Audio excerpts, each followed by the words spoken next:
Ayo, I thought we was ride or die, like Family Matters, the rebel Huxtables, more like Degrassi. All drama, my soul unfuckable. Missed the days when my only concern was Uncrustables. Remember munching Smuckers, the big brother, I still sit and wonder. Certain plans and decisions that could have used revision, but you headstrong, even when dead wrong, you always use division.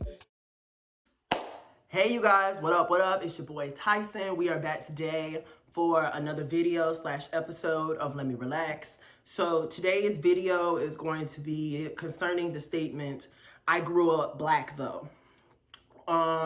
First off, I hope y'all are doing well today. I'm doing fine, thank you for asking. I know y'all be wanting to see me on camera, but some topics are just more comfortable in podcast form. This one, however, for whatever reason, I wanted to come up on camera. So, hi, I miss y'all. So with that being said, if you're on YouTube, hey, and if you're on Anchor, Apple Podcasts, please share this video, get this out there. You know what I'm saying? We're trying to be up there with the big dogs. So with that being said, I wanted to talk about this for a few months now, and I just didn't have the words to really contextualize how I wanted to present it. And of course, all my great ideas come when I'm one, either driving, or two, taking a shit. Yeah, we grown. Let's just be honest. Some of the best ideas come on the toilet. Motherfucker, I ain't asked you to fuck with it, bitch. But of course, me when I'm driving, missed my left turn earlier. I was risking my life to take these notes down and jot these notes down on my phone. So y'all need to like this video and give it some love. Please, serious. So with that being said, let's go ahead and get into the statement, I grew up black though, and why it's so problematic. So one, I feel, I'm sorry, give me 1 second, you guys. I'm gonna have to turn the energy saver on my laptop up because I know I'm gonna be doing this video for a little while. All right, try not to make it too long though. At first I didn't have enough talking points, so I was stressed out, but now, of course, like I said, when I'm driving, my brain just wants to start working. So at any rate, talking points why I feel this talking point keeps occurring. One, let's just be all the way honest. White people and people of color want to say nigga. They want to say nigga. And it's not so much that they want to say it, but they want to say nigga without repercussions. And, I know certain stories, like, some people grew up in New York and they're like, oh, well, the Hispanics and the blacks are so intermingled. The cops look at us the same way. And while that may be true, I'm going to also give some points why that really doesn't matter in the grand scheme of things, regardless of what area you grew up in and all that. My advice to those people who do have the quote-unquote black card or the quote-unquote nigger card is use it responsibly. If you're going to say that around your friends, then keep that around your friends, because not all of us are your friends. I know me, I don't want that shit around me. If you're not black, I don't want to hear it. I just don't want to hear it. Step into the light, Caroline. Step into the light, Caroline. You know what I'm saying? And I'm not saying black American, I just mean black period. You don't have to be Afro-American, but I'm just saying black period. Black American or Afro-American or diasporic black. Otherwise, I don't want to hear the word out your mouth. I said what I said. Now, if you, people of color, would like to take your derogatory terms and use it as a term of endearment, you can do that. Y'all want to follow everything else we do, so why don't you do that? But you saying nigga, I'm not cool with that. I don't care. I don't care what range of people of color you're on, Asian, Hispanic, oh, I grew up in New York. I don't care. That doesn't mean anything to me personally. One of the next talking points that I have down is I also feel that blackness is a trendy commodity. So wanting to attribute yourself to it is understandable, even though most ways non-black people go about it, it turns out to be highly offensive or try too hard. Oftentimes, I feel like this is also used as an excuse to provide a concerted effort to minimize an actual black person's blackness and somewhat assert that a non-black person is blacker than a black person. You'll see this with like white people who listen to, like hip hop and make them, like I'm sure we've all heard oh, I'm blacker than you because I listen to hip hop, or I wear this certain type of clothing brand that is very popular among black men. And sometimes black women too. I hear this more from white men though.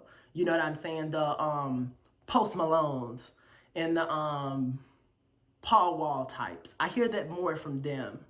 Not saying that it, well,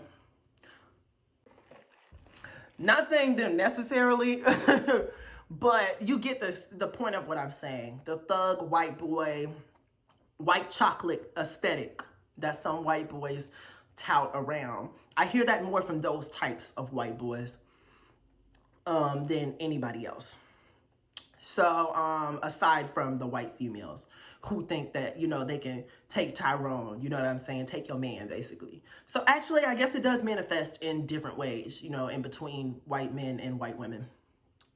So at any rate, another talking point that I feel like is important is, I feel like the point also provides a way for people within the dominant society or the more preferred people of color societies to continue cultural appropriation.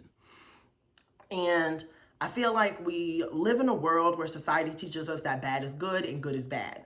And we see this manifest in many ways. One example of this would be how girls are wired to be attracted to the bad guys or the thugs, especially black girls and women by proxy of hip hop, which is controlled by white supremacy, as well as black men being conditioned to portray the thug aesthetic within their clothes, actions, and self-expression, as well as personality traits.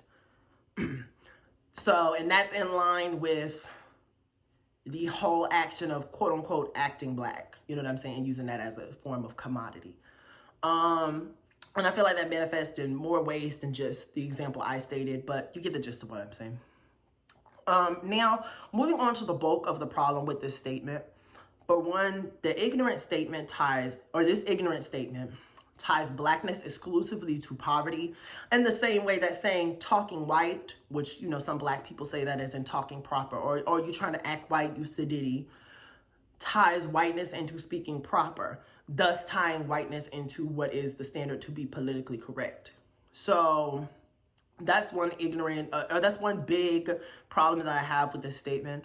Also, this statement also blatantly ignores the systemic advantages. Yeah, did I say that right? Damn. Quinoa? Cream of wheat? No, it's a quinoa. It's like a rice. Damn, y'all. These systemic advantages that skin tone affords white people and people of color outside of the socioeconomic standards. And to compare this, for those who don't know, a white man in a trailer park still has more systemic pull and advantage than a black man living in the suburbs. And I feel like when we say, that's one example, but I feel like when we say this, we're ignoring the fact that, like, okay, yeah, this person has lived through similar experiences as you, but for one, this, like I said, it ties blackness into poverty. But also, aside from that, like, okay, this white person, and we've seen this time and time again. They're all hood, you know what I'm saying? They live in the hood. They, you know, they just as, you know, quote, I guess, ghetto as us. They down for the cause, down for the people. They grow up. That advantage that y'all have been ignoring because you're trying to say that we all live in the same bubble, so that means we all go through the same struggle. Oh, that was a bar. I like that. I'm gonna drink to that. But at any rate, damn, I just lost it. Oh, yeah. The bubble that you're existing in, because of y'all struggle, it ignores the advantages that the skin tone of this person alone is afforded, or that of the advantages that affords that skin tone alone. So you may grow up in the same circumstances, but this person is slowly moving up the ladder. I can assure you, they ain't staying in the hood forever. We see this all the time. We see this aesthetic all the time. White boys in the hood, white girls in the hood, fucking on Tyrone, fucking Keisha. Might have a baby by them. Probably not, but might. And slowly move on up the ladder. And then, you know what I'm saying, by the time they're 30, now they have their corporate job. You know what I'm saying? They're on the up and up. All that shit that they did back then is erased. Why? Because of the system of supremacy. I also wanted to note another example of this. We could use Justin Timberlake for this example, you know, and so many other white artists who dabble in black music. Let's just call it what it is, even though I know we created all music. but hip hop, R&B, that type of style of music, him and so many other white artists, they use us to come up. And then, you know, I remember when he had his situation where he called out Jesse Williams, and then there was the whole Miley Cyrus thing. So we've seen them use our aesthetics to get up in our community, as well as still pander to theirs. And in the end, although they may, you know what I'm saying, give us some good bops to enjoy, you know what I'm saying, I'll still say Miley Cyrus's Bangers was a great album. Can't lie about that. However, in the end, once they're done with us, they discard us as ghetto, ratchet, and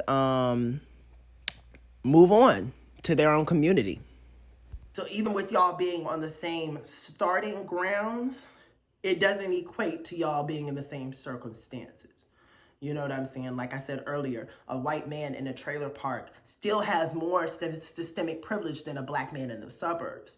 You know what I'm saying? That white man in a trailer park, he may not be making as good as money as that black man, but the opportunity for him to get ahead of that black man, that hump is a lot less shorter than if it was in reverse. And also, not to mention, that white man in a trailer park, yeah, he's living worse off, I guess you could say from a economic standard, than that black man in the suburbs. He may be living worse off, but he doesn't have to teach his children about the dangers of interacting with the police, coming off as aggressive, watching the way you speak in public, being politically correct, monitoring how you dress yourself, and you know, the list goes on, you know what I'm saying, of ways that black people function and survive in society on a day-to-day basis. So in conclusion, I know that was a little scrambled. Like I said, I just got these notes jotted down, but I hope I kept y'all all here. I know this video isn't too long, and I'm actually glad about that. So with that being said, in conclusion, you grew up poor. And while most people who are black grew up impoverished due to slavery, lack of reparations, certain pushes and pulls that other people of color have gotten, just enough for them to be able to say, oh, well, why don't you get right like the Mexicans or like the Chinese, so on and so forth.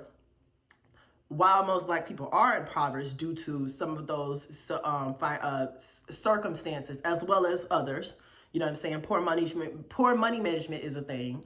You know what I'm saying? Financial ignorance is a thing as well. So there has to be some self-accountability or accountability there, definitely. But in the gist of it, while most black people grew up impoverished, the fucking thing would shut down when I'm fucking about done. Sorry about that. You, my confused child, did not grow up black. So that's all I have to say on this topic. Y'all let me know down below what y'all think. How often do you hear this statement? I know me, I've heard it so many damn times. Aggravates the shit out of me. So y'all let me know what y'all think down below, and I will get back with y'all on the next topic. Peace out.